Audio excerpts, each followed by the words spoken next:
మరణాత జీవాహారమును ఈ కార్యక్రమమునకు మీకు మా ప్రేమపూర్వక ఆహ్వానము తెలుపుచూ ఉన్నాము. దేవుడు ఇష్టపడేది ఏమిటి, ఇష్టపడనిది ఏమిటి? దేవుడు వేషధారణకు అయిష్టుడై ఉన్నాడు.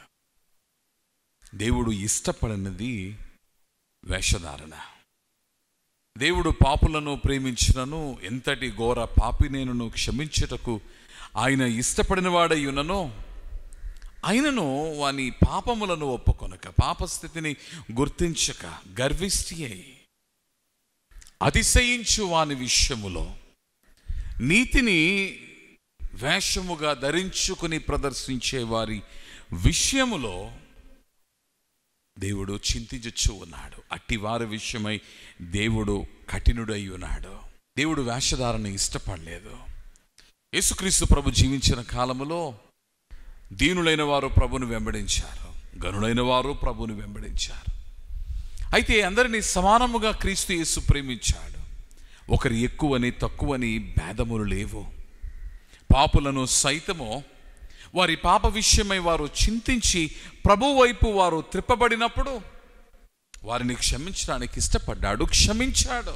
ఆ శిలువపై వ్రేలాడుచున్న దొంగయే దానికి సాక్ష్యము. కానీ వేషధారులను దేవుడు ఇష్టపడలేదు.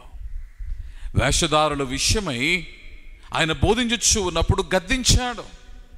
మత్తయి సువార్తలో నీవు చూచినప్పుడు ఈ వివరమును మనము చూస్తూ ఉన్నాము.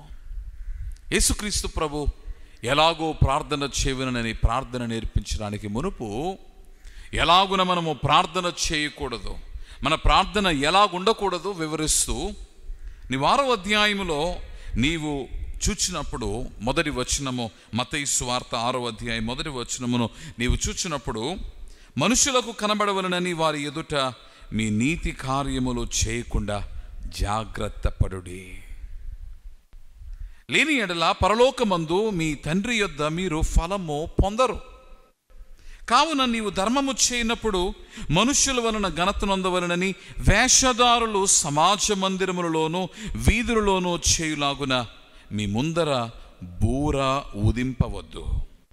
వారు తమ ఫలము పొందియున్నారని నిశ్చయముగా మీతో చెప్పుచున్నాను. ఈ మాటలు గద్దింపు మాటలు. దేవుని యొక్క వాక్యములో నీవు చూసినప్పుడు క్రీస్తు యేసు ఈ కొండ మీద చేసిన ప్రసంగములో వేషధారణను గూర్చి మాట్లాడటం మాత్రమే కాక, తరువాత కూడా మనము ఆఖరికి వచ్చేసరికి మత్తయి సువార్తలో ఆ వేషధారులను ఓ వేషధారులారా అని గద్దించుట మనము చూడగలుగుచూ ఉన్నాము. ఎలాగూ వేషధారుల నుండి మనుష్యులైన వారు దూరముగా ఉండవలనని వేషధారులైన వారు ఎలాగూ దేవునికి అయిష్టులై ఉన్నారో 23వ అధ్యాయములో మనము చూస్తూ ఉన్నాము. ఈ ఉదయకాల సమయం ముందు దేవునికి నీవు ఇష్టడుగా ఉన్నావా, అయిష్టుడుగా ఉన్నావా? ఇక్కడ మనం చూసినప్పుడు ఇక్కడ వేషధారులు ఎవరు అనగా, వేషధారులు మనుషులు చూడవలనని, మనుషుల మెప్పు పొందవలనని వారు చేయు పనులను నిత్యము ప్రదర్శించువారు. దేవుడు రహస్యమందున్నాడని మనం ఎరిగి ఉండగా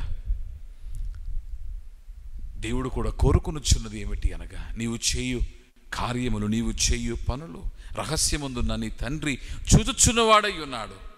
ఏది ప్రభువుకు మరుగుగా లేదు. కనుక నీవు మనుషులను మెప్పించుట కన్నను దేవుని మెప్పించుటకై వేషధారుల వలె కాక, వేషధారణను కలిగి ఉండక నీవు చేయు ప్రతి పనిలో దేవుడు ఆయన చూచుచున్నవాడై ఉన్నాడని నీవు గుర్తెరిగి దేవుని యందలి భయభక్తులతో నీవు నడవలనని నిన్ను నేను ప్రోత్సహించుచూ ఉన్నాను. నీవు అనవచ్చు, మనుషుల మెప్పు నేను పొందుచూ ఉన్నాను కదా, దేవుని మెప్పు పొందవలసిన అవసరత ఏమిటి? దేవుని బిడ్డలారా, దేవుని వాక్యము సెలవిచ్చుచూ ఉన్నది. మీ కొరకు ఫలము ఉన్నది, వేషధారణకు ఫలము ఉన్నది. వేషధారణ లేకుండా జీవించే వాని జీవితమునకు కూడా ఫలము ఉన్నది. ఆ ఫలము ఎక్కడ ఉన్నది? మనుష్యులకు కనబడవలనని వారి ఎదుట మీ నీతి కార్యములు చేయకుండా జాగ్రత్త పడుడి. లేని ఎడల పరలోకమందు వేషధారణ లేకుండా నీ నీతిని కాపాడుకొనొచ్చు, అన్ని వేళలా కాపాడుకొనొచ్చు. నిజ భక్తి స్థితిని నిలుపుకున్నవాడవు నీవై దేవుని మెప్పించగలిగినట్లయితే నీకు ఫలమున్నది. ఆ ఫలము పరలోకమందున్నదే. నీవు లూకాసు వార్తలో చూచినప్పుడు భూమి యందలి ధనధాన్యములను నీవు ప్రేమించుట మాని పరలోకమందు నీ సిరిని కలిగి ఉండమని దేవుని యొక్క వాక్యము సెలవిచ్చగల కారణం ఏమిటంటే, what is of this world will just remain in this world. ఈ లోకములో ఉన్నవి, లోకములో నీవు అందుకున్నవి ఈ లోకముతో మిగిలిపోతూ ఉన్నవి. కానీ దేవుని వలన నీవు అందుకున్నవి, దేవుని వలనైనవి పరలోకము కూడా చేరొచ్చు ఉన్నవి. నీ ఫలము పరలోకమందున్న ఫలము. నీవు దేవుని మెప్పించి నీవు సంపాదించుకున్న బహుమానములు పరలోకమందు ఉండు బహుమానములు. వాటి కొరకు ఆశపడండి, దేవుని మెప్పించండి. ప్రార్థన చేసుకుందాం. ప్రభువా, ఏ లోకపరమైన ధర్మములను అనుసరించక తండ్రి, లోకములో ఉన్న మనుష్యులను మెప్పించవలనని యత్నించక నీకు మేము ఇష్టలమై నడుచుకున్నట్లు మాకటి మనస్సు దయచేయము. మతాధికారులు వేషధారులై ఉన్నారు, అట్టి వారిని విషయమై నీవు చింతించి ఉన్నావు. మేము అట్టి వారముగా కాక ప్రభువా, నిన్ను మెప్పించు వారముగా, తద్వారా నీ ఫలములో పరలోకములో పొందుకున్న వారముగా మమ్ములను ఆశీర్వదించుము. అట్టి జీవితమును మాకు దయచేయము. అట్టి జీవితము జీవించుటకు నీ శక్తిని దయచేయము.